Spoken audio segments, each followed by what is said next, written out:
First, the headlines. His Highness Sayyid Yazid bin Haytham presides over a celebration tomorrow on the occasion of Omani Youth Day in the Wilaya of Manah. The Israeli occupation forces continue to shell civilians in the Gaza Strip, ignoring international calls for ceasefire.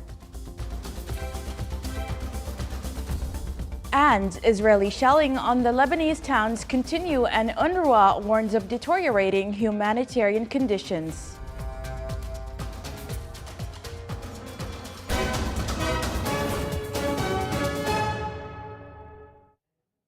Those were the headlines. Now for the news in detail.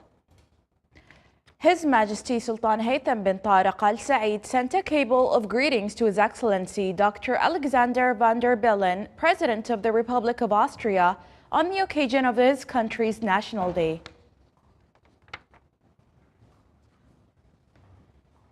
The Sultanate of Oman celebrates tomorrow Omani Youth Day, which falls on October 26. A celebration ceremony for this occasion will be held in the Oman Across Ages Museum in the Wilaya of Manah under the patronage of His Highness Sayyid Yazid bin Haytham Al Said, Minister of Culture, Sports and Youth. The event will include awarding ceremony for the winners of the Youth Excellence Award for the year 2024. The award this year targeted 5 categories: individuals, youth institutions, civil society institutions, and companies supporting the youth sector that are working the fields of digital economy, digital media, environment, entrepreneurship, and youth initiatives. The ceremony will witness the inauguration of branches of the Youth Center in the Governorate and signing several cooperation and partnership agreements.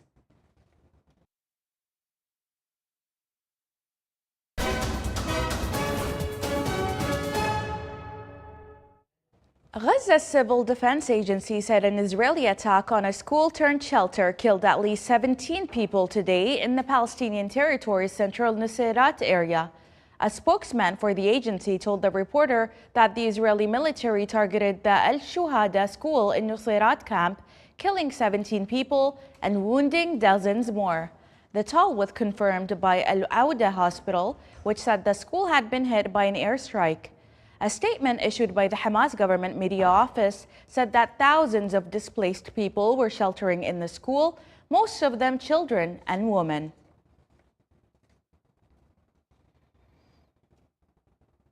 A United Nations report stated that women and children in the Gaza Strip represent 70% of those killed in wars last year, compared to 2022.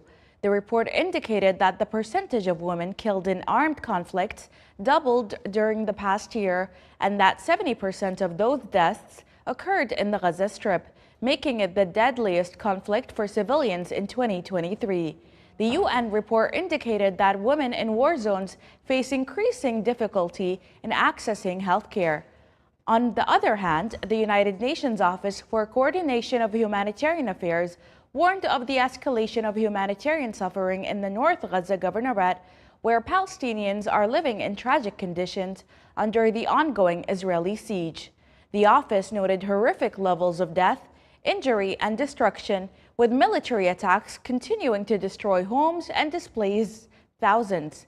The United Nations stressed that international humanitarian law stipulates the right of civilians to obtain basic necessities for survival, including food, shelter, and health care.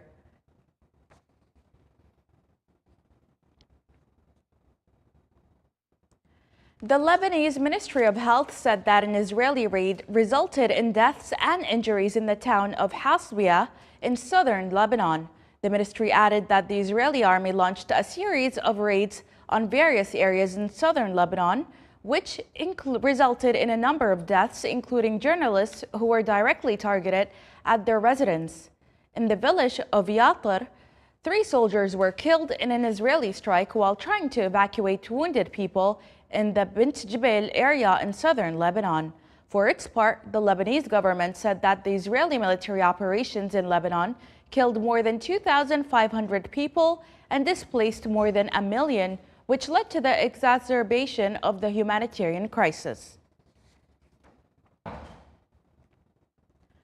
The Commissioner General of the United Nations Relief and Works Agency for Palestine refugees in the Near East, UNRWA, Felipe Lazzarini, stressed that the escalating conflict in Lebanon is a tragic extension of the devastating war in Gaza and that the crisis in the West Bank. In front of the international conference in support of the people of Lebanon and its sovereignty currently being held in Paris, Lazzarini spoke about the humanitarian aid provided by UNRWA to the needy in Lebanon, explaining that the agency's shelter currently hosts nearly 4,000 Palestinians, Lebanese, and Syrians. Lazzarini warned of a bill in the Israeli Knesset that seeks to stop UNRWA operations in the occupied Palestinian territory, adding that the failure to confront attempts to intimidate and undermine the United Nations in Gaza and the West Bank has set a dangerous precedent.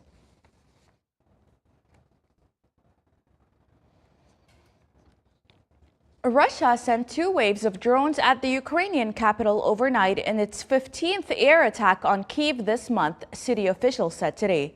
More than a dozen drones were drowned over the city during the strike, which lasted around 4 hours, city military administratives said on Telegram. He added that authorities had not received any reports of injuries and that debris had ignited a fire that was later extinguished. Overall, Ukrainian air defense destroyed 36 out of 63 drones launched overnight by Russia over various parts of Ukraine, Kyiv's Air Force said. Most were downed over the Kyiv and southern Odessa regions, it added, while another 16 were locationally lost. Russia had denied targeting civilians in its full-scale invasion of Ukraine, launched in February 2022, but has regularly fired missiles and drones at towns and cities behind the front line.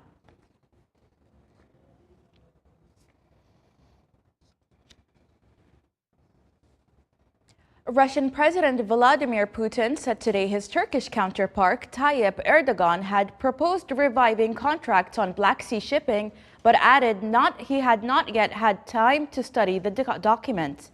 Putin, speaking to state television, said that Russia is not going to make any concessions over the conflict and that it was premature to talk of any agreements with Kyiv.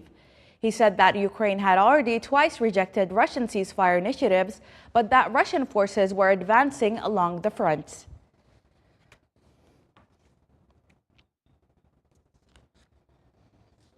Tropical storm Dana made landfall along India's eastern coast late on yesterday night, bringing further torrential rains and strong winds as it uprooted trees.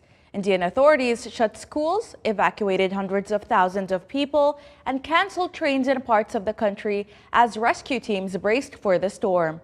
The storm entered Odisha state with maximum sustained winds of around 110 kilometers per hour and gusts expected up to 120 kilometers per hour, according to the Indian Meteorological Department. As it made landfall, some districts in Odisha and neighboring West Bengal state received heavy downpours as the gusty winds brought down trees, local media reported. No deaths or major damages were reported early on today.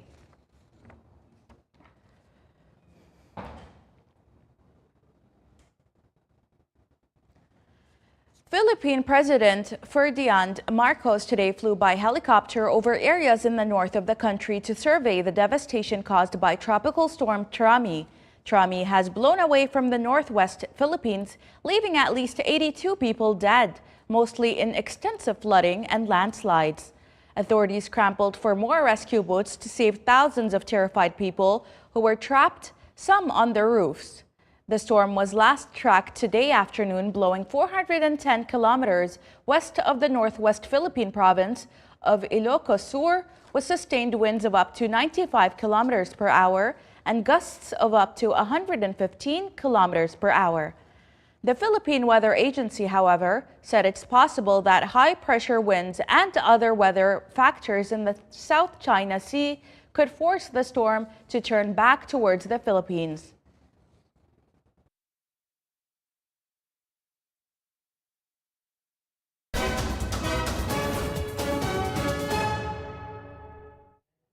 The Authority for Small and Medium Enterprises Development organized the Entrepreneurship Talk event by inviting entrepreneurs from El Baremi Governorate. The event aimed to enhance communication between youth and entrepreneurs, develop the business environment, and motivate entrepreneurs and owners of emerging projects. During the event, entrepreneurs exchanged with each other their challenges, success, stories, and aspirations for a better future. The event seeks to encourage future entrepreneurs and owners of small and medium enterprises to start their businesses by benefiting from the experience of others and realizing the potential challenges ahead.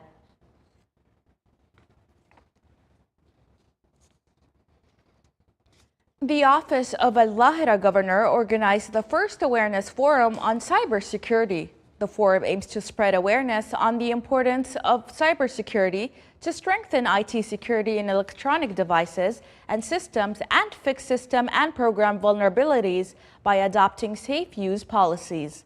The forum included several presentations on cybersecurity, the risk of artificial intelligence, mechanisms to counter cyber attacks, and relevant laws and guidelines. The forum was attended by employees from both the government and private sectors to raise their awareness on various key issues. This is the Sultanate of Oman television. Before we end tonight's bulletin, here are the main points once again.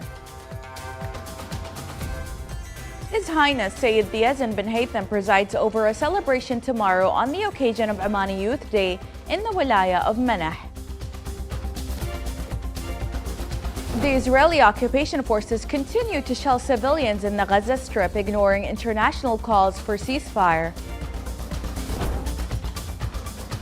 And Israeli shelling on Lebanese town continues, and UNRWA warns of deteriorating humanitarian conditions. With that, we come to the end of tonight's bulletin. From all of us here at the newsroom and the studios, it's good night and have an enjoyable weekend.